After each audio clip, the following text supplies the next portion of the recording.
For my presentation, I did something a little bit different, and I took out traditional entirely, and I thought we could shake it up a little bit. Am I too loud? No, no, you're perfect. You're fantastic. Keep going. You do you. Okay, sometimes I talk too loud. Okay, so I work at the Alzheimer's Society right now in programs, but when I first started, when I was first out of school, I was a knowledge broker. And I remember that I kind of understood the concepts of what knowledge exchange actually was and mobilization and how we transfer that back and forth. But sometimes, you know, these things are thrown around so easily, and we kind of need to take a step back and say, okay, what are we actually talking about? So we've heard some examples of what knowledge exchange looks like through this panel. And how people have used it within practice. So maybe we can just take a second and talk about what that really means. So to me, and I mean, I do have a source for these things, but this is just my perception of it. Others might have some other opinions as well. But knowledge exchange itself today is a perfect example of what that means. So that mutual sharing of research and data knowledge, which we've referred to. But then let's not forget all of the practical stuff too. So all of that experience-based knowledge that comes into play here as well. So what we all want to do is make improvements, right? And so we're taking both of those types of knowledge, merging them together today and working that out together. And then transfer, the knowledge transfer, is about the process of moving that into practice or within our studies. And then mobilization is taking that available knowledge and then actually putting into active use. Sometimes I need to check in once in a while and remember that. So why is knowledge mobilization important? So it's not just important for youth, it's important for everybody, because without that, we can't build networks or share our ideas or really find support for your needs. So through mobilization, you can also learn from others and collaborate to save time.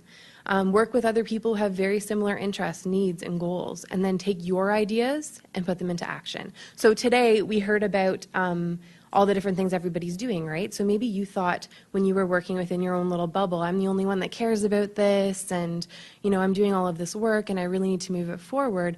Well, now you have all of these new colleagues and people who care about the same stuff you do. So it's an opportunity to reach out that way and build upon what each other are doing instead of recreating the wheel.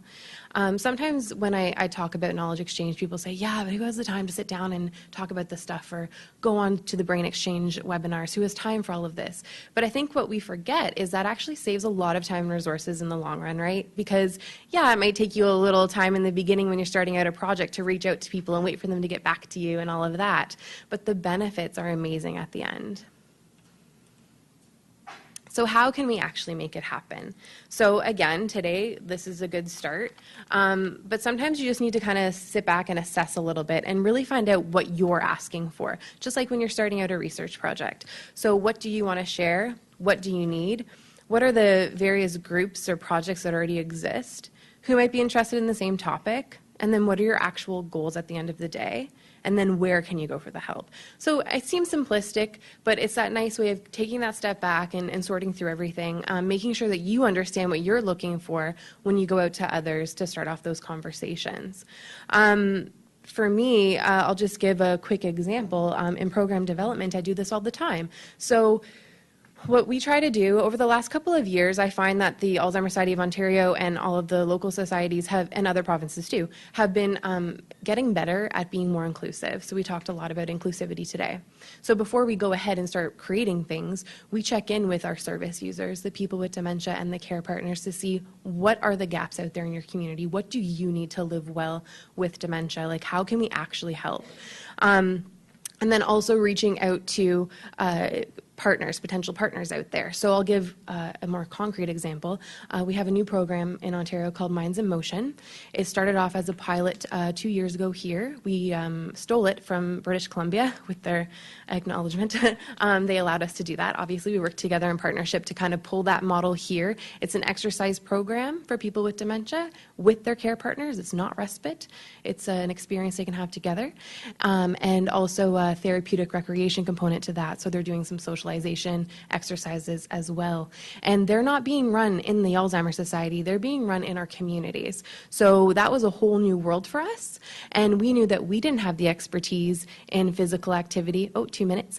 And so what we did was we reached out to all of those partners across the province that did and said, how can we really make this happen? So what's happened is people have something fun to do together. It's helping them because it's activity, like physical and mental stimulation, but then we're also educating all of the people that are working in our community centers and already running programs for people, but now they have that dementia education and experience in working with people with dementia. So that way, that's benefiting them as well and helping to break down some of that stigma. So again, that's what happens when you bring everyone together. All of these thought leaders have the opportunity for knowledge exchange and then mobilize it.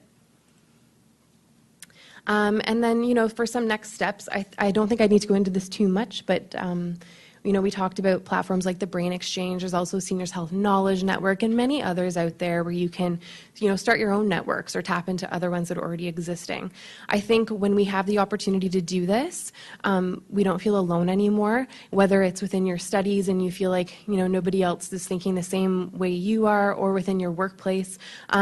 Nobody owns this type of knowledge in those networks. It's everybody. So once you get onto a platform and start sharing, you can find that support and also create things together. I have some suggested resources. Will these be available later, Christine or Angel? Or? Right, so people can kind of look at this later, but just some examples of where you can go. I talked about different platforms, so there's some examples there.